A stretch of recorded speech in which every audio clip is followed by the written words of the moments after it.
Dani, querido, boa noite. Olá, Boa acho que noite, tá. Adriano. Boa noite. Assim, ó. Acho que vai ser assim. Prazer, hein, Adriano, estar com você. Prazer, mas tudo bom? Tá conseguindo me ouvir direito, né, Adriano? Sim, tô. E você, tá me ouvindo? Não, tô sim, aham. Tranquilo. E só esperar uns 2 minutinhos a gente dar início. Viu? Sim, tá ótimo. Tá. Aí quero inicialmente agradecer muito a sua presença aqui, viu? Muito Ah, válida. eu que quero agradecer. Eu que quero agradecer a você pelo convite.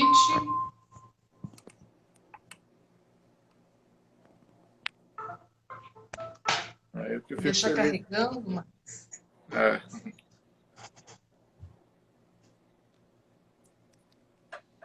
Pois aí vamos, né, já dar início, né? E para a gente poder aproveitar esse tempo precioso com você aqui, que, como eu disse, fico muito satisfeito com sua presença, né? Agradeço demais o rico aprendizagem que eu tenho tido com o seu material, tanto material teórico como também com sua obra ficcional. Muito interessante mesmo. E assim, Adriana, eu não sou muito de jogar confete para ninguém, não. Mas eu me arrisco a dizer, com toda tranquilidade, que você é uma promissora, né, escritora ficcional da literatura contemporânea. Você estreou muitíssimo bem, né, com seu romance Íris Negro, que eu só tenho elogios a fazer, né? Mas aí eu vamos deixar para os leitores também apreciar a sua obra, né, e conhecer um pouco mais você. E aí, Adriana, inicialmente, né, eu queria te perguntar como é que você se deu a sua formação, né, para contextualizar para o pessoal. Então, Erasmo, boa noite a todos. Eu queria agradecer muito a oportunidade de estar aqui conversando com vocês sobre o meu trabalho. E, bom, sobre minha formação, eu sou formada em letras pela Unesp, eu estudei português e inglês, e fiz mestrado e doutorado também na Unesp, sempre estudando Machado de Assis, mestrado em literaturas em língua portuguesa, doutorado em teoria da literatura. Em ambos, eu estudei o Memorial de Aires, e depois eu fiz pós-doutorado, fiz 3 estágios de pós-doutoramento na Faculdade de Filosofia, Letras e Ciências Humanas da USP. E também sempre estudando Machado. Nos 2 primeiros estágios, eu estudei a presença de Shakespeare na obra de Machado de Assis. E depois eu estudei repercussões de Dom Casmurro na contemporaneidade. Então, os 2 primeiros estágios de pós-doc, eles resultaram naquele livro, Machado e Shakespeare, Intertextualidades, da Perspectiva, e o terceiro estágio de pós-doc, eu estou começando ainda a publicar os resultados e deve sair aí um livro no primeiro semestre do ano que vem, que vai ser publicado pela Apris de Curitiba. Uma linhagem Capitu. Ah, ótimo. Aí eu queria só, o pessoal que está participando, podem ir fazendo perguntas que à medida que eu for visualizando, eu vou fazendo, lançando para a Adriana também, né? E uma outra coisa também, Adriana, que é assim, que eu queria a gente pegando um levantamento do que as perguntas que as pessoas mais querem saber de você, como leitora, quais são as obras que foram fundamentais para a sua formação, que você destaca? Olha, como leitora, se eu for pensar já na Adriana adulta, foi a obra de Machado de Assis, né? Porque eu trabalhei com Machado, eu me encantei com Machado desde muito cedo, né? Desde o início do curso de letras, eu já gostava muito de Machado e tal. Então, eu acho que Machado de Assis, principalmente a narrativa, contos e os romances, né? Na verdade, no mestrado e no doutorado eu trabalhei com romance, depois trabalhei também com Dom Casmurro, mas aí no pós-doutorado eu acabei retomando os contos, enfim. E como eu refiz, revi aquela tabela que o José Luiz Passos tinha elaborado de referências que Machado fez à obra de Shakespeare, eu acabei tendo que reler toda a obra do Machado. Então, alguns livros eu já tinha lido mais de uma vez, por exemplo, Memorial de Aires. Memorial de Aires eu trabalhei no mestrado e no doutorado, então eu tinha lido assim um sem número de vezes. E alguns textos do pós-doc acabaram sendo inéditos para mim, algumas crônicas que eu não conhecia, algumas séries, enfim. Mas o Machado sempre esteve muito presente na minha vida de leitora, então eu destaco o Machado. Se você for pensar na Adriana, leitora anterior ao curso de letras, né? Eu comecei o curso de letras, eu tinha 18, 19 anos, e eu sempre fui uma aficionada pela leitura. Aí eu destacaria outros autores. Eu lia muito Clarice Lispector, gostava demais na minha adolescência. Naquela época eu gostava muito de Laços de Família, da Hora da Estrela. Depois, com o tempo, eu fui me apaixonando por outras obras dela. Essa semana, semana passada, terminei ontem, reli a Legião Estrangeira, que eu acho assim Excelente. excelente, né? E gostava muito de ler Graciliano Ramos. E dos estrangeiros, eu citaria o Poe, a Virginia Woolf, que são sempre autores que eu gostei muito. Mas esses também surgiram mais tardiamente, assim, mais na época da faculdade. Na minha adolescência mesmo, era Clarice Lispector e o Graciliano Ramos. Eu não sei se é porque era uma época em que se falava muito de problemas no Nordeste, de seca, e a gente tinha que ler na escola, e o Graciliano fazia sentido para mim. E eu acho que a Clarice, por causa dos tormentos da adolescência, né? Aquela coisa toda, e eu gostava muito de Laços de Família, então foi uma leitura assim bastante interessante para mim, né? E acho que é o Ezra Pound que dizia que a leitura faz sentido quando a gente já viveu alguma parte daquilo na vida, né? Então eu acho que eu lia Machado, mas quando eu tinha 14, 15 anos, o Machado não fazia tanto sentido para mim quanto foi fazer mais tarde, né? Então acho que para toda a idade, para toda a época da vida da gente, tem aí a leitura que foi mais marcante, mais importante. Né? Porque, como você falou, interessante em relação ao Machado, né? Porque a gente, no início, acaba se distanciando muitos leitores porque tenta se colocar ele muito cedo para a gente, né? E É. Machado é um leitor, aliás, é um escritor que exige um leitor um pouco mais maduro, um pouco mais vivido. E aí, Uhum, pegando até uma uhum. expressão dele, é um leitor que saiba ruminar pensamentos, né? Ou seja, ser Sim, um leitor ruminante, né? sim. Então, e aí é necessário que você tenha uma paciência, um preparo que às vezes um adolescente não tem, né? Eu me lembro que uma vez o John Gladson esteve aqui na Unesp de São José do Rio Preto e ele fez uma oficina em que ele discutia justamente como trabalhar textos machadianos com adolescente. Era um projeto que ele estava desenvolvendo na época, eu nunca cheguei a ver resultado disso, não sei se ele realmente desenvolveu, enfim, mas era meio que um debate assim com os alunos da pós, quer dizer, como que a gente poderia trabalhar esses textos machadianos com adolescentes, né, com alunos que ainda se sentem, estão meio distantes de algumas temáticas, né, que são trabalhadas por ele, ou mesmo de alguma de linguagem, né, da maneira como ele trabalha o texto, né? Inclusive, Adriano, você me trouxe aqui no pensamento aquela grande problema que tem de se fazer uma adaptação das obras machadianas para um público mais jovem. Eu queria saber Uhum. qual é a tua leitura que você faz desse tipo de Uhum. proposta. Então, até não faz muito tempo eu estive com o Celso Loduca e ele me fez a mesma pergunta, né? E aí eu falei para ele, falei, olha, eu acho que a adaptação, dependendo de como ela é feita, ela pode ser interessante. Aí, na época ele falou, não, mas adaptação, né? Porque tem toda essa coisa de que a adaptação é uma coisa meio pejorativa em torno da adaptação, né?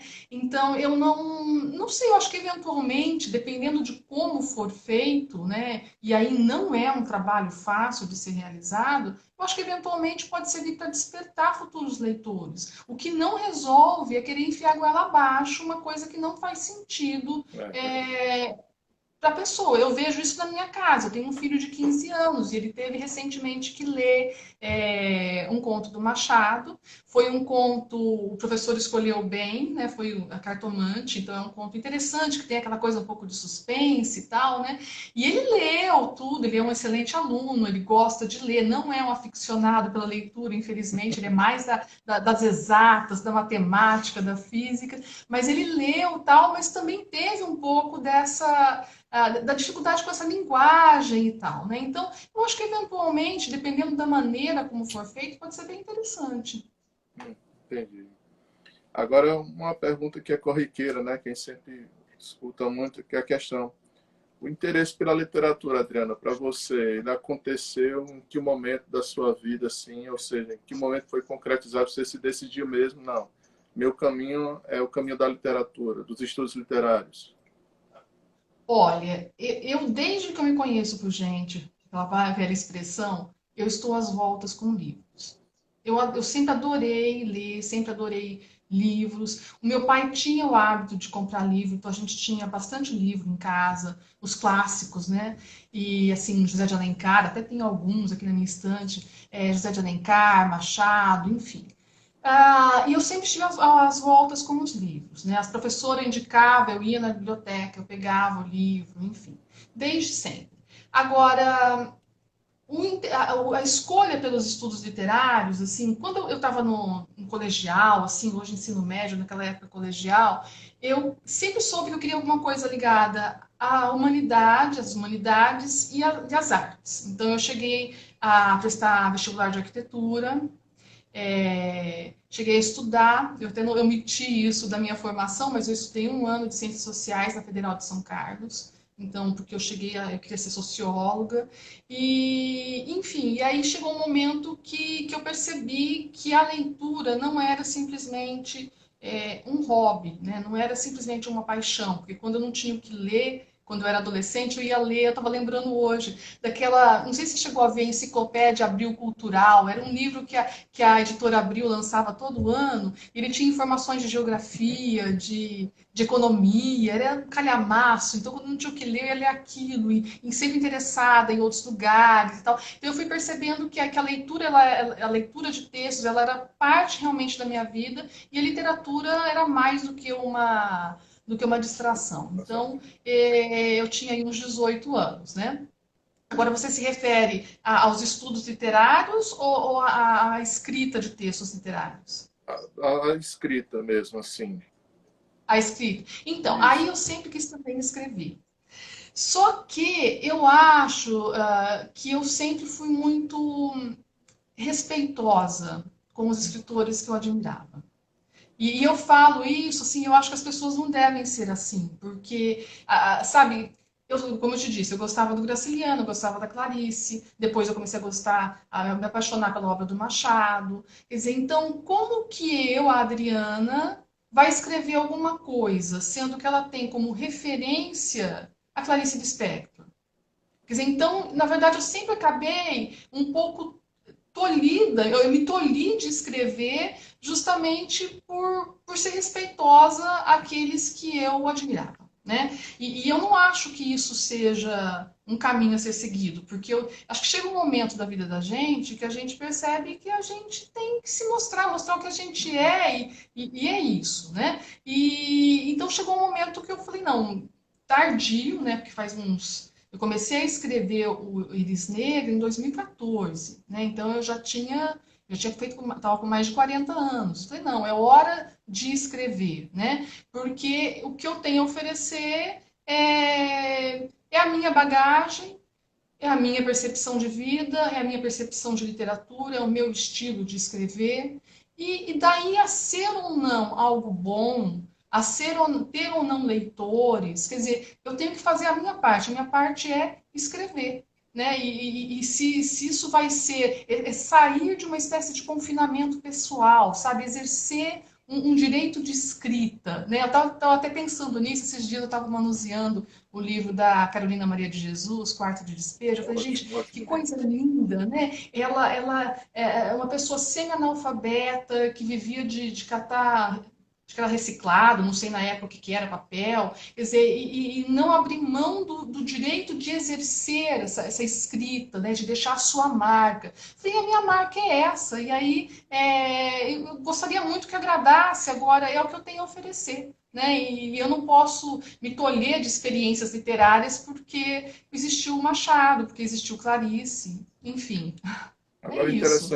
Agora interessante na sua fala que você ter pelo menos a preocupação de se formar primeiro como leitora, né, para depois É. se lançar, né, como escritor. Esse é o caminho, digamos assim, o que é que vem a ser um escritor? Apenas um grande Uhum. leitor, né? É uma coisa que a gente, às Sim. vezes, hoje em dia, as pessoas têm mais preocupação em escrever do que ler. Né? Uhum. E isso mesmo na pesquisa, né, Erasmo? Porque que você tem. Essa pessoa, quando eu orientava trabalho, TCC. Eu só falo, não sei o que escrever. Eu falei, o que você está lendo, né? Porque ele é um alimento. A leitura, ela é um alimento. E mesmo quando eu estou às voltas com um texto que eu não sei para onde vou, um texto ficcional que seja, quer dizer, é necessário alimento. Então aí eu vou buscar. Por isso que eu estava até relendo a Clarice semana passada, né? Eu tenho me exercitado em algumas escritas de mini contos, e quem tem me inspirado é a Clarice, o Caio Fernando Abreu e a Lígia Fagundes Telles. Então aí eles são um combustível, assim, eu vou buscar neles a inspiração. Não que eles estejam diretamente citados no meu texto, mas é o que mexe comigo e o que faz aquilo reverberar em escrita, né? Porque, inclusive, até o Alfredo está colocando aqui que o Paulo Henrique Brito disse que o Brasil tem mais poeta do que leitor de poesia. E hoje também nós temos mais escritores do que leitores, né? A gente pode dizer assim. É, e depois que a gente começa a publicar, a gente começa a conhecer um monte de gente que escreve, e você nem imaginava que tinha tanta gente que escreve, assim, e realmente, quantos livros você se vende, né? Então, quer dizer, é mais um exercício de escrita do que realmente de leitura. A gente parece que não está muito na nossa sociedade esse exercício, né, de leitura. E aí, assim, só pegando a pergunta que fizeram, com relação à sua impressão da adaptação para o cinema de alguns livros, alguns romances especificamente, né, e alguns contos do Machado de Assis para o cinema, te agradou ou deixou a desejar? Ó, eu não assisti, dos que eu assisti, agradou em partes. Eu gostei do Memórias Póstumas, achei que ficou bacana, gostei. Eu acho que as várias tentativas de adaptar o Dom Casmurro, elas são sempre muito difíceis de serem, sabe, levadas a cabo, porque é muito difícil lidar com toda aquela ambiguidade que tem no texto, né? Então, às vezes, por exemplo, o Dom, se a gente for pensar o Dom com a Maria Fernanda Cândido, legal e tal, mas assim, fica sempre muito aquém do texto. Né? Essa é a percepção do que eu assisti, a percepção que eu tenho. E acho também que falta mais adaptações do Machado para a televisão e para o cinema. Eu acho que realmente falta, inclusive nos contos. Eles são narrativas bastante dinâmicas, que podem, muito atuais, e que podem vir realmente a interessar um espectador. Exato, concordo com você. Agora, Adriana, é assim, porque eu primeiro conheci você como teórica, né? Porque os Sim. seus livros de teoria, né, sobre que você trabalhou com Memorial de Aires, por exemplo, e a intertextualidade de Shakespeare são obras extraordinárias, né?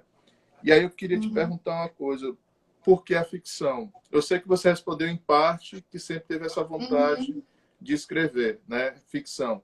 Mas uhum. sempre a ficção foi a sua prioridade, mas antes você fez uma espécie de preparo na teoria ou não? Não tem essa relação? Obrigada pela extraordinária da obra, fico grata, mas eu acho que a minha opção sempre foi a literatura, né? Eu sempre gostei de literatura. E como eu disse, eu nunca me imaginei como uma ficcionista. Não porque eu não quisesse, mas porque eu nunca senti que eu tivesse capacidade de desenvolver um texto com começo, meio e fim, sabe? Um texto, uma história. E sabe aquela história que falam, até eu não me lembro quem que costumava dizer isso, de que os críticos são, no fundo, escritores frustrados? Eu não lembro Isso quem é que dizia verdade. isso. Eu sou um exemplo. Eu sou um exemplo, porque assim, eu exercia a crítica e exerço a crítica por gosto, mas assim, com aquela vontadezinha mesmo de escrever, sabe? De exercitar. Então, a minha opção sempre foi pela literatura, eu sempre quis escrever ficção, e eu tenho, assim, eu gosto demais de exercer esse lado da crítica literária. Que eu não pretendo deixar nunca, mas e também não é uma opção pela ficção, é só mais um caminho que eu abri e que tem muito a ver, acho que, com fase da vida, sabe? De você chegar numa fase e falar, eu me permito, eu vou escrever, né? Então Ótimo. eu acho que é isso. Porque é assim, porque é como você mencionou, né? Porque o crítico, ele analisa as obras, mas você desenvolver uma Uhum, obra é um outro patamar, digamos assim, né? Porque até me lembro muito que a gente já até brincar, já pensou se o Antônio Cândido resolvesse escrever ficção, ele possivelmente não seria tão grande quanto ele foi na crítica literária, né? Porque há onde tem É essa distinção. possível. Nem todo mundo consegue ser um Ezra Pound, um Eliot, né? De navegar na Uhum. ficção e na teoria tão brilhantemente, né? E uma outra coisa É até também. porque eu acho que escrever literatura, ela. Eu lembro que eu conversava com uma ex-colega de trabalho, e isso assim, long, long time ago, uns 10, 12 anos atrás, né? Eu falei para ela assim uma vez, será que a gente consegue um dia escrever, né? Porque a gente estava as duas doutoras, né? Então já tinha lido as obras principais de teoria. Aí ela falou assim para mim, eu acho que não, porque a gente está muito presa na teoria. E eu acho que essa é uma questão, sabe, que é um desafio. Porque como você tem todo um arcabouço teórico, então você fica meio que preso a algumas Engessar. estruturas, a alguns conceitos, né? Então aquilo fica te engessando, fica te impedindo um pouco de fazer desabrochar uma história, uma situação, né? Eu lembro, eu estava, como eu disse recentemente, lendo Caio Fernando Abreu, e ele fala alguma coisa de que escrever um livro é arrancar uma história de dentro de si e que é algo misterioso. Então é muito, eu acho que é muito isso, e exercitar isso, estando assim envolto em tantas amarras teóricas, não é fácil, né? E eu tenho uma outra amiga que uma vez falou assim para mim: se você quer escrever, por que você não escreve? E ela não é da área de literatura, ela não é pesquisadora, nada, né? E na época, assim, eu confesso que eu tive até um pouco de vergonha alheia, né? Eu falei assim, gente, ela acha assim que você senta e escreve, né? Sabe, eu falei pra ela, você tem que ter uma ideia, você tem que ter uma estrutura, né? Ela falou, não, eu acho que não. Ela falou, acho que para você escrever é só você sentar e escrever. Se você quer escrever, você tem que escrever. E aí eu entendi depois, né, que o que eu queria, na verdade, era um projeto, né? E sabe, projeto igual a gente apresenta de mestrado, doutorado, pós-doutorado. Então, assim, o que que eu queria para escrever? Eu queria ter um projeto, né? Então, eu vou fazer isso, assim, assim, assado. E eu me apeguei a isso durante muito tempo. E aí, um dia, ainda inspirada por essa amiga, porque eu sou assim, às vezes eu tenho conversa com as pessoas e elas me dizem coisas que ficam na minha cabeça e anos depois eu tô martelando aquilo. Até outro dia encontrei uma outra pessoa, falei, ah, você me disse aquilo assim, assim, assado, um tempo atrás. Ela, eu disse, né? Então eu fico matutando, né? E depois de um tempo, né, eu precisava escrever, né? E eu lembrei dessa minha amiga, senta e escreve. E aí eu sentei e escrevi, né? Comecei a escrever e em 2014 eu escrevi de uma personagem que estava em Nova York e que, enfim, conheceu pessoas. E no fim, essas páginas que eu escrevi, as primeiras, eu nunca usei, né? Na verdade, eu reescrevi várias vezes, mudei, elas não existem mais. Talvez exista algum arquivo aí do computador, mas eu nem sei mais. E eu te confesso que essa minha amiga estava certa. Então, para você, se você quer escrever, você senta e escreve. Eu O que é acho que é livre das amarras teóricas. Porque uma coisa que eu acho interessante no processo, que para mim é um processo mais estimulante, é quando a gente primeiro conhece um autor pelo que ele escreveu, né? E eu nunca esqueci Uhum. quando eu me deparei com essa obra, né? Uma obra que eu recomendo a Aham. todos, né? Machado de Assis e Shakespeare, né? A intertextualidades, né? Para mim foi uma leitura muito rica, né?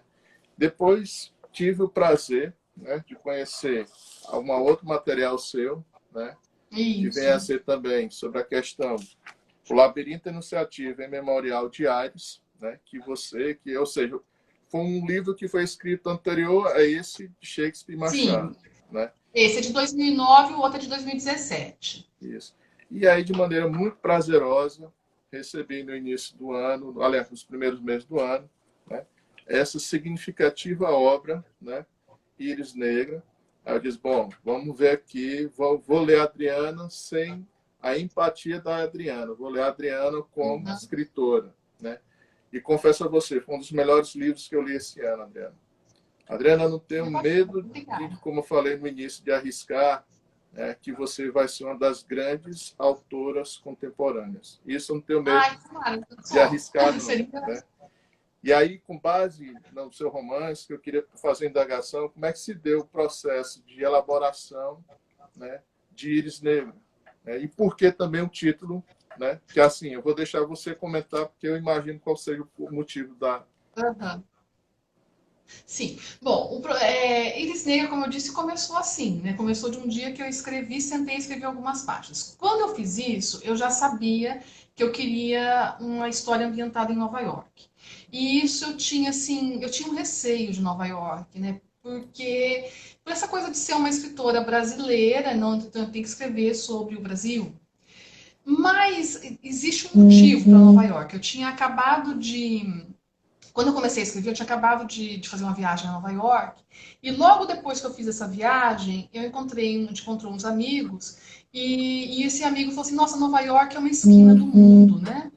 E eu fiquei com isso, né? Nova York é uma esquina do mundo, né? Aquela coisa cosmopolita de você cruzar com gente dos mais variados lugares, enfim, todo o tempo, e você não sabe quem é dali, quem não é, né? E aí eu lembrava, como eu disse, eu gosto do Poe, do Homem das Multidões, então eu fiquei com aquela coisa na cabeça do cosmopolita. Tanto é que as minhas personagens, se você for ver, elas não são de lá, né? Então a Constância é espanhola, o Raul é colombiano, a Cíntia é brasileira, mesmo a Georgia, ela é americana, mas ela é do Maine, depois ela se muda para o Novo México. O próprio Stiglitz, a família toda da Alemanha, quer dizer, então eu quis criar uma coisa cosmopolita, né? E aí, então, eu tinha muito isso em mente. E aí, quando eu estava nesse início de elaboração, dessas primeiras páginas, né, seguindo o conselho da minha amiga Senta e Escreve, eu estava assistindo um programa de televisão e a repórter, ela comenta sobre cultura e ela comentou sobre um livro chamado Amores Modernos. E aí ela mostrou o livro e falou que o livro falava sobre a história de Sartre e Simone de Beauvoir na França, falava da Georgia O'Keeffe, do Alfred Stieglitz, em Nova York. E aí eu fiquei com isso, eu falei, nossa, mas Nova York é a minha cidade, é o meu cenário, né? Então eu comprei o livro, né? E aí devorei o livro e aí comecei a ter contato com a história da Georgia O'Keeffe e com o trabalho dela que está todo disponível na internet, as imagens, tal. Aí eu fui comprando livros dela, de artes, biografias, né? E aí eu fui descobrindo que muito do que eu queria falar, do percurso das minhas personagens, era um pouco do que eu imaginava que ela tinha vivido, né? Ou do que a história dela me deixava ver que ela tinha vivido. E aí, então, aí eu passei a ter um outro problema, quer dizer, como que eu vou conjugar essas histórias? E muito embora pareça simples, né? Uma vai intercalando, muda a letra, quer dizer, eu demorei meses para chegar a esse formato, né? Como que eu iria fazer o encontro dessas histórias? Como que uma ia fazer para agregar sentido à outra? Em que momento que eu iria ter esse encontro das personagens? Enfim. E em meio a esse processo, eu acabei me aventurando e eu acabei indo até o Novo México, conheci onde a Georgia O'Keeffe morou e foi uma experiência assim absolutamente fascinante ver as pinturas dela ao vivo, visitar o lugar onde ela morou e as ideias foram surgindo, né? Então, se você vê, por exemplo, o último capítulo, aquele epílogo, né? Que se passa justamente no Ghost Ranch. Ele é muito do que eu vi lá, né? Andando por aquele lugar onde ela pintava, né? E aí eu me perdi da sua pergunta. Você falava do processo compositivo e de alguma coisa a mais. Do título do livro. E um dos do título, um dos pontos principais do livro é quando a minha personagem Cynthia vê as obras de arte da O'Keeffe, né? E a Iris Negra é o ponto principal, né? Que quando ela se depara, ela vai na exposição sozinha e ela está sozinha, né? Ela pode escutar os próprios passos e ela vai vendo aquelas obras de arte, ela vai entrando numa espécie de processo quase que de abstração, que eu acho que é uma coisa que é necessária para a gente saborear um pouco a arte visual, sabe? Na verdade, toda a arte ela é um exercício de abstração, se você for pensar, é tela branca e tinta, né? Então ela vai participando um pouco desse processo, até que ela percebe que a história dela, pessoal, é baseada em uma mentira dela com o trabalho dela, né? Na verdade, assim, tinha várias possibilidades de título, e minha cunhada. Uma das minhas primeiras leitoras foi minha cunhada, Denise, que adora literatura, não é da área de saúde, mas adora literatura. Eu falei, um dos títulos pode ser Íris Negra. Ela falou, nossa, esse título é um título bem legal. E por que você não deixa esse? E aí ficou, né, Íris Negra. E eu devo também fazer uma menção aqui, a capa do livro, né? Porque para mim era Belíssima muito capa. significativo que fosse uma pintura e que fosse feita por uma artista mulher, né? Então eu tenho uma conhecida, a Heloísa Rebelo, e ela, eu falei para ela, olha, o que você acha de você fazer a capa do livro? Ela é professora de artes e tal. Aí, assim, foi muito curioso, porque ela captou exatamente o que eu queria, né? Eu falei, eu queria uma coisa em aquarela. Ela falou, não, o efeito que você quer a gente consegue no nanquim.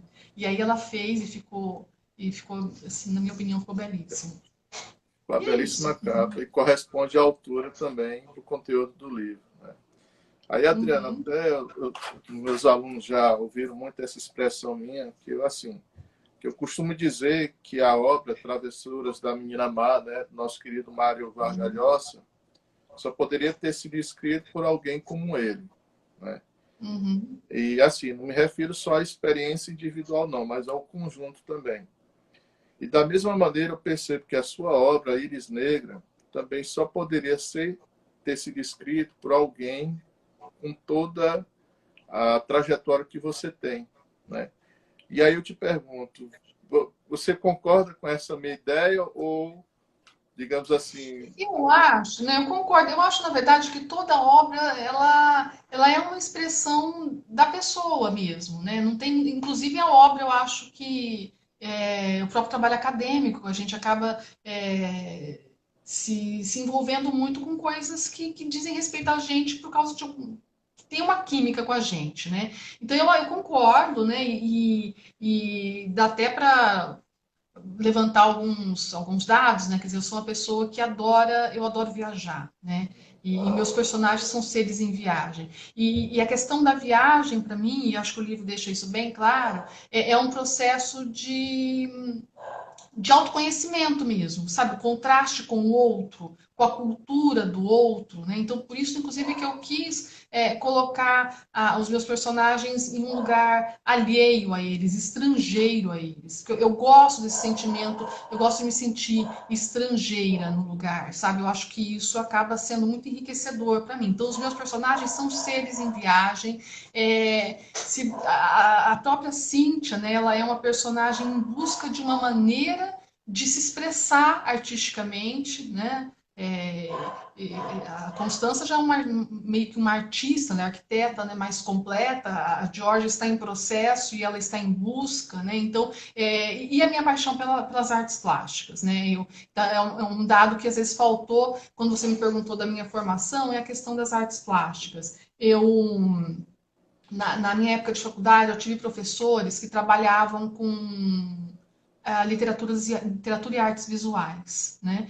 Então, por exemplo, João Cabral e Miró, né? Então era muito interessante, eu gostava muito. Então, eventualmente levava-se imagens, né, para a sala de aula e analisar obras. E até um professor, o Agnaldo Gonçalves, deu o curso de semiótica da imagem para gente. Então, assim, para mim, a arte, ela sempre foi, eu me refiro à pintura, mesmo à escultura, ela sempre foi muito misteriosa, assim, sabe? No sentido de que você olha, ó, que lindo, mas o que eu posso tirar daí, né? Então, da literatura sempre foi muito mais óbvio, muito mais claro para mim, mas as artes plásticas não. Então, isso sempre me instigou a buscar mais, né? Eu até, uns anos atrás, assim, mais de 10 anos atrás, eu publiquei um artigo em parceria com um aluno. Ele fez um trabalho de pesquisa, a gente transformou isso num artigo, que eu busco traçar relações homológicas entre a terceira margem do rio e o que somos, de onde viemos e para onde vamos do Paul Gauguin.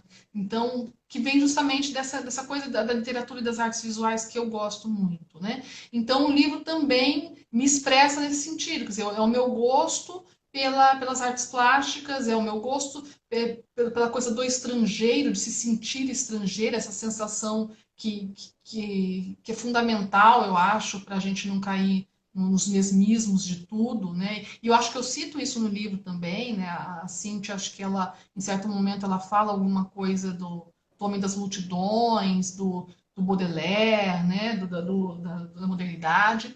E essa busca por uma maneira de me expressar também, né? Então eu acho que é uma obra que expressa a mim, né? Nesse sentido, né? Porque De assim, exercício mesmo. porque interessante é isso, porque na obra a gente percebe toda a sua experiência de vivência, e assim, não é aquele conhecimento meramente informativo, mas é um conhecimento que foi vivenciado e está sendo compartilhado, né, de maneira Uhum, ficcional, de maneira muito instigante e muito interessante. Ou seja, não é aquela coisa do tipo, eu conheço Baudelaire, por exemplo. Não, você uhum, vivencia a experiência enquanto uhum. leitora de Baudelaire e assim vai passando pelas personagens. Ou seja, não fica aquela coisa da empáfia, do tipo, eu sou assim, olha só, veja como eu li. Né? Isso é interessante da sua produção ficcional, que também na sua produção teórica também. Porque assim, Adriana, uma coisa que me Eu acho que interessa. eu tento levar a pessoa a vivenciar a maneira como eu percebo aquilo. Né? Por exemplo, o Baudelaire mesmo, a Cintia, ela tá lá em meio a uma multidão, quer dizer, e aí ela vê como que eu vou fazer o caminho de volta, como que eu vou, quer dizer, então toda essa sensação dela é uma sensação que o conto me traz, que eu quero que o outro vivencie, né? E muito mais do que simplesmente citar, né? Porque se você simplesmente cita para mostrar, como você disse, empáfia, para mostrar, olha, eu conheço, né? Aí perde completamente o sentido. Porque o conhecimento é isso, né? A troca de experiências. Você nos promove a Aham, troca de experiência pela ficção e também pela teoria também. Né? Isso que é sim. interessante. Né? E aí, Adriana, uma outra coisa relacionando a questão da ficção e da teoria, como você estudou muito bem Machado de Assis, né? E tem materiais muito significativos a respeito de Machado de Assis, e esse livro em que você trabalha a questão da intertextualidade, Machado de Assis e Shakespeare, né? Aí eu te faço a pergunta, de que maneira Machado de Assis e Shakespeare, né, que são objetos dos seus estudos teóricos, estão presentes na sua escrita, né? Na sua escrita Vixe, ficcional, é melhor difícil dizendo. falar. É difícil dizer. Bom, primeiramente, é impossível que eles não estejam presentes, né? Porque se eles são minha leitura, eles estão em mim e é impossível fugir deles, né? Eu chego, inclusive, a citar, eu acho que eu cito alguma coisa da Capitu no início Foi, do foi. romance, e também o vizinho da Constança, ela acha que ele tem traços hamletianos, né? Mas eu não sei, eu acho que talvez a questão do Machado esteja um pouco nessa ambiguidade das personagens, né? Eu não vejo as personagens do romance como essencialmente boas ou más, quer dizer, se você for ver ali, é difícil defini-las, né? Então, a figura masculina, por exemplo, ele é bacana, mas ele também é vaidoso, né? A Cíntia é legal, mas ela chega a desejar a morte da Constança, né? A Constança é legal, é bacana, mas também é um pouco perversa nos sentimentos, às vezes, com relação a Cíntia, ela se incomoda. Então você tem ali um pouco de ambiguidade das personagens, talvez seja isso. E a questão do Shakespeare, eu gosto muito de criar cenas em que o leitor possa visualizar o que está acontecendo. Eu gosto muito disso, né? Então, que ele visualize a cena. Então, eu acho que talvez a gente pudesse pensar Shakespeare como esse elemento meio dramático, do sentido do gênero mesmo literário, né? Essa coisa meio assim do encenar, né? Então, você tem às vezes a personagem andando, aí ela se sente num filme, é como se a câmera tivesse. Então, um pouco desse encenar aí, talvez. Não sei. Se Ah, ótimo. pensar. E até pegando, aproveitando o ensejo que você mencionou com relação aos personagens, né? E aí eu te pergunto, que inclusive foi uma das grandes leitoras que a Maria, fã sua, né, que minha filha, a Letícia, que a Maria anda com seu livro divulgando para todos. Ela faz faculdade de letras e só elogios para você. E aí ela queria Ah, saber, obrigada. aí ela indaga o seguinte, que ao pensar em cada uma das personagens do seu romance, como você estabeleceu a constituição deles, né? De onde eles partiram, Hum. se for assim, surgiu da sua imaginação, se baseando em pessoas que marcou de alguma maneira no seu imaginário. Aham. Olha, a Georgia é mais simples, né? Porque ela partiu realmente da figura histórica, da artista mesmo americana, né? E as outras surgiram da minha imaginação. De novo, aquela história do Caio Fernando Abreu, né? De que o texto vai brotando de maneira misteriosa e você vai arrancando ele de dentro de você. Eu acho que é um pouco isso. As personagens foram nascendo e eu fui dando vida e fui, enfim, tentando fazer com que elas parecessem não com pessoas que eu conheço, porque eu não conheço ninguém como a Constança, ninguém como a Cíntia, mas como pessoas, como personas mesmo, né? Como pessoas que poderiam existir, né?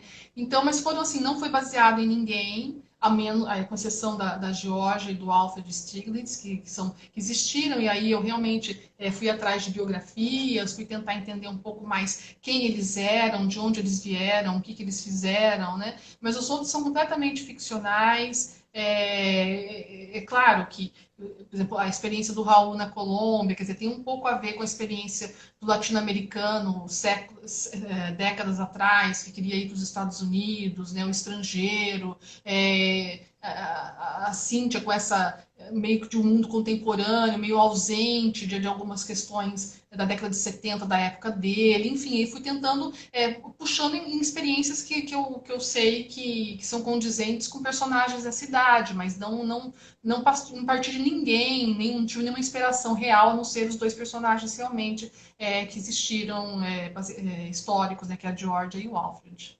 Porque até me lembro muito que hoje em dia a gente faz uma mistura entre ficção e realidade, né? A gente Sim. tem a chamada bioficção ou autoficção, Uhum. né? Que as pessoas acabam acreditando, né? Que, por exemplo, o Ricardo Ulisses, com o romance O Divórcio, as coincidências que aconteceram na vida pessoal dele, como se ele tivesse feito apenas um depoimento na obra, né? Uhum. E não é bem assim, né? Cada um tem o seu devido lugar. Realidade é uma coisa e ficção é outra. A partir do momento que Sim. você escreve, por exemplo, Silvano Santiago escreveu digamos assim, uma bioficção do Machado de Assis, né? Mas para não criar Uhum. polêmica, ele já colocou logo em cima, romance, para que ninguém É. acreditasse que aqueles aspectos do final da vida de Machado de Assis, que ele está ficcionalizando, fosse real, né? E é Sim. interessante esse tipo de aprendizagem, né? E aí essa sua menção, que realmente as personagens são ficcionais, né, tirado fruto da sua leitura, e que vão compondo a narrativa, e dentro da narrativa é que elas vão ganhando vida, né, Adriana? Sim. Sim. Exatamente. Vão ganhando vida e vão se originando a si mesmas, sabe? Porque aí passa a ser coerente que elas tenham determinadas atitudes, que elas falem determinadas coisas, que elas reajam de determinadas maneiras, sabe? Então é muito curioso isso, como que elas vão brotando de si mesmas. O que é interessante, Adriana, até assim, a gente como leitor, a gente percebe quando um romance ele tem projeção, quando ele tem a contribuir, quando a gente para observar os personagens. Se o personagem Uhum, começa um enredo e termina praticamente do mesmo jeito, então ali já é um indício de que é um péssimo romance, né? Mas a aham, partir do momento que o personagem vai ganhando projeção, vai ganhando autonomia, vai ganhando experiência e vai se aham, desenvolvendo a narrativa, a gente percebe, né, essa maturidade da escrita. E é o que eu vejo no seu romance, né? Os personagens eles uhum, vão se transformando, eles vão modificando, eles vão ganhando carga de uhum, experiências, eles vão ganhando autonomia, né? Que aí eu me sim. lembro muito do Jorge Amado, né? Ganha tanta autonomia que de repente o narrador não tem mais tanta poder de interferência, Sim, muito menos o autor sobre os personagens, né? sim, exatamente. Eles vão ganhando vida, né? Vão ganhando personalidade, né? E vão colocando desafios também para o autor, né? Porque você, de repente você se depara ali com um personagem, quer dizer, o que que eu faço com esse personagem agora? Porque ele tem vida própria, você espera dele determinadas atitudes, você espera dele determinadas reações, enfim. É isso mesmo. É verdade.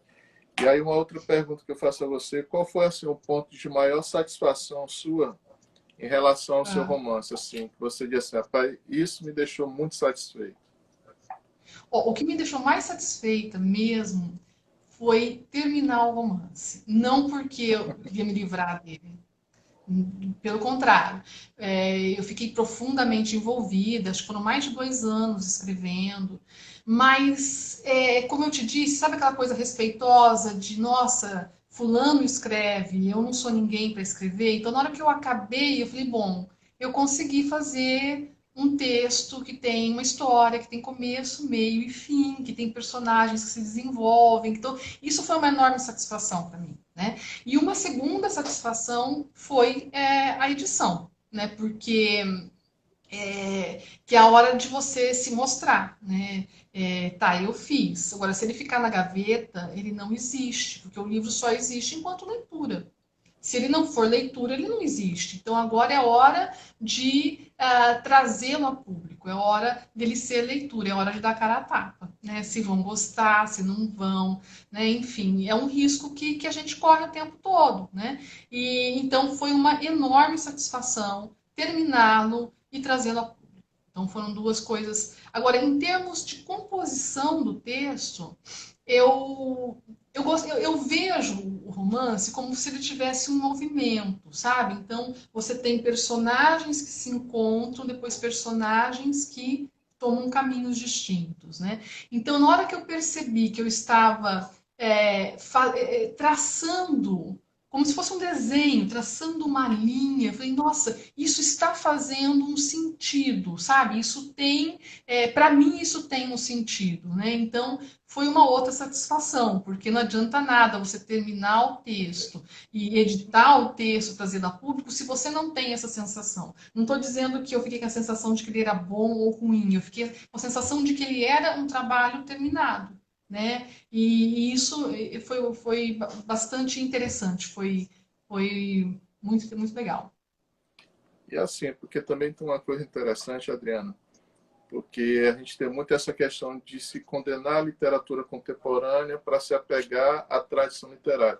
Porque a tradição literária já está consolidada, não? Então é muito fácil dizer que Machado de Assis é um grande escritor, Guimarães Rosa, Clarice Lispector. E Uhum, quando você se depara com autores contemporâneos, fica o desafio, né? De você uhum, apostar naquele escritor, naquele poeta. E aí eu me lembro muito de Antônio Cândido, né? Quando ele fez uma crítica, Coração Selvagem, Clarice Lispector, sendo que Clarice uhum, Lispector só tinha 17 anos quando lançou aquele livro, né? E sim, Antônio Cândido já era o crítico conhecido nacionalmente, né? Então ele aí sim, sim demonstra o peso da crítica que não vai se pautar sobre, sei lá, a pessoa, se é adolescente, se é isso ou aquilo outro, e uhum, sim o texto em si. E aí eu te pergunto, sim. você começa a sentir esse pequeno despontamento, essa pequena coisa de uma promissora escritora contemporânea, ou seja, os críticos já começam a te Uhum. evidenciar ou, digamos assim, ainda está muito tímido ainda esse papel, ou Não, seja, eu a acho que crítica continua ainda na está pegada muito no tradicional. começo ainda, né? Eu acho que está muito no começo. Eu acho que eu tive uma boa receptividade de vocês. O jornal Rascunho fez uma indicação do livro, a revista Lavoura publicou alguns capítulos. O meu supervisor de pós-doc me escreveu falando que adorou o livro. Quer dizer, então tenho tido resultados, assim, respostas positivas. Mas acho que ainda está bastante no começo, né? Eu espero ter respostas mais positivas ainda, espero principalmente continuar escrevendo, né? Porque essa é a grande satisfação, né? Continuar o meu percurso de escrita. Aí o que vier de restante é lucro, né? Eu tô com um livro de contos que já está pronto, não está ainda, não fechei nenhum contrato com nenhuma editora, mas estou em vias de, gostaria que ele viesse a público no ano que vem. E estou escrevendo mais coisas, então eu acho que o meu papel para me tornar uma escritora de verdade é escrever. Estou fazendo minha parte, né? Então, eu acho que é isso. E aí eu te faço uma pergunta, agora que você tem, assim, porque você é promissora tanto na teoria como também na ficção. Você pretende Uhum. manter essa linha ficcional ou e abandonar a teoria ou ficar alternando Não, ficção, eu pretendo teoria? alternar. Eu pretendo alternar. Como eu disse, eu tenho um livro que, na verdade, eu terminei em 2017 esse trabalho, deixei ele descansando, retomei no ano passado, que deve sair no ano que vem. Então, é um livro de crítica literária. Eu trabalho com as repercussões de Dom Casmurro na contemporaneidade, especialmente com Capitu.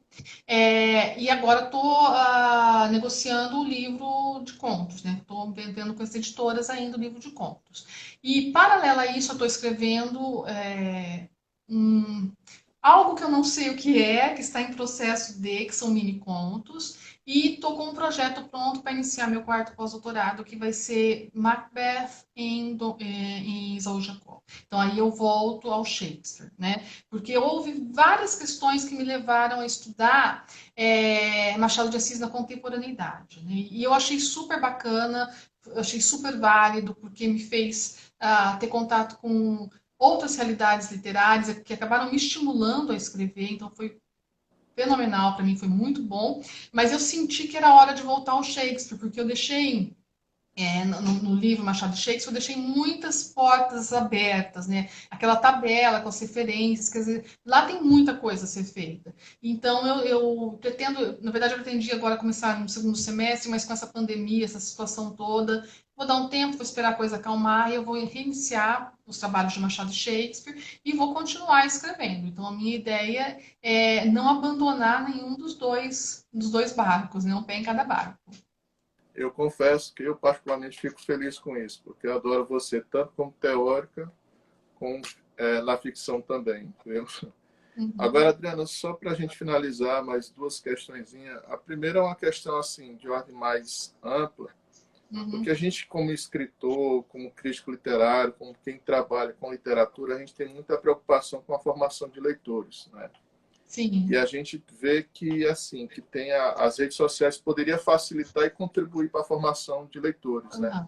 Mas o que a gente mais tem constatado é que a gente tem muito mais nas mídias sociais, muito mais autores que não são leitores, né? Então, pergunto a você assim, de que maneira você imagina que as redes sociais elas complicam ou auxiliam nessa formação de leitores? Eu tenho dúvidas se as redes sociais auxiliam a formação de leitores, sabe? Tenho dúvidas porque eu acho que ela estimula contatos rápidos e superficiais, né? Então, ela serve mais para promover autores mesmo, é o que eu acredito, e acho que isso é uma pena. Eu acho que a grande questão nossa é que falta o hábito da leitura mesmo. Eu acho que foi a Ana Maria Machado, não sei se é no Gavetas Vazias, em um dos livros dela, ela fala alguma coisa assim, que é muito coerente, né? Ela fala que no Brasil, ao longo do século XX, teve muitas décadas que tinha muito analfabetismo, né? E que então não tinha o hábito da leitura, até porque as pessoas mal sabiam ler, muita gente não sabia ler, e o livro sempre caro, além disso, né? E depois, quando superado aí esse período crítico de analfabetismo, já veio o período da televisão, né? Então, eu achei interessante, porque é como se tivesse pulado uma etapa, né? Se você vê, por exemplo, os europeus, né? Eles leem, né? Porque existia esse hábito que foi cultivado e passado de geração em geração. Então, aqui não sei até que ponto. Mesmo se você pensar o Machado de Assis, se você vê o número de leitores que o Machado de Assis tinha, só o trabalho, por exemplo, do Hélio Guimarães mostra isso, quer dizer, os leitores da época do Machado, se você for pegar, é ridículo o número, né? Então, Machado era muito lido, ele era muito lido por um determinado grupo. Né? Então, não é que ele tinha muitos leitores, tinha muitas pessoas analfabetas que não tinham acesso a livro e tal. Então, eu acho que falta para a gente realmente hábito de leitura. E eu não sei se as redes sociais vão ajudar a resolver isso. Sinceramente, eu acho que elas proporcionam realmente meios de você, às vezes, se promover ou promover leitores e eventualmente propiciar contatos bastante superficiais e rápidos com o texto. Inclusive, um amigo meu, Joy Neri, vai daqui a pouco também fazer uma abordagem sobre essa questão, que quando um livro vira produto de luxo, aí complica tudo, né? Como a gente está É, dizendo que o livro é uma coisa elitizada, né? E coisa então, é que muito complicado é isso. algo essencial, né? Sim. Minha querida, eu queria lhe perguntar agora como é que a gente faz para ter acesso à sua obra, Íris Negra, né? E também as outras obras teóricas também que você tem, para Olha, deixar. todas elas estão à venda em livrarias online. Então, e também na estante virtual. Eu sei que na estante virtual há obras um valor melhor, mais acessível, e também no site da Amazon, da Submarino, das lojas americanas, enfim. É, que eu saiba, não existe nenhum conteúdo digitalizado, mas todas elas estão também disponíveis em e-book. Né? Então, isso não é difícil de encontrar. E, eventualmente, em bibliotecas, né? Eu andei fazendo doações para bibliotecas, enfim, nas universidades, enfim, é isso. Inclusive aqui na nossa Federal e na UESP estão lá as suas obras bonitinho Ah, lá, que que você bom. mandou para Eu mim, eu fiz também. questão de entregar lá Aham. na biblioteca, né? Adriana, quero agradecer imensamente por esse bate-papo E eu que fantástico. agradeço o convite. A gente aprendeu Foi muito muito, a prazer gente conversar. enriqueceu muito, viu? E, posteriormente, nos próximos livros seus, também a gente vai estar dialogando, conversando, Ah, viu? será um prazer. Estou à disposição. E como essa live vai ficar guardada, né, no YouTube, Uhum. eu afirmo categoricamente, você é uma das maiores promessas da literatura contemporânea. Nossa, muito obrigada. Daqui, Fico daqui a um muito, tempo aí muito vocês vão contente de confirmar receber isso, ouvir. viu? Então, uma pessoa que bom, seria ótimo.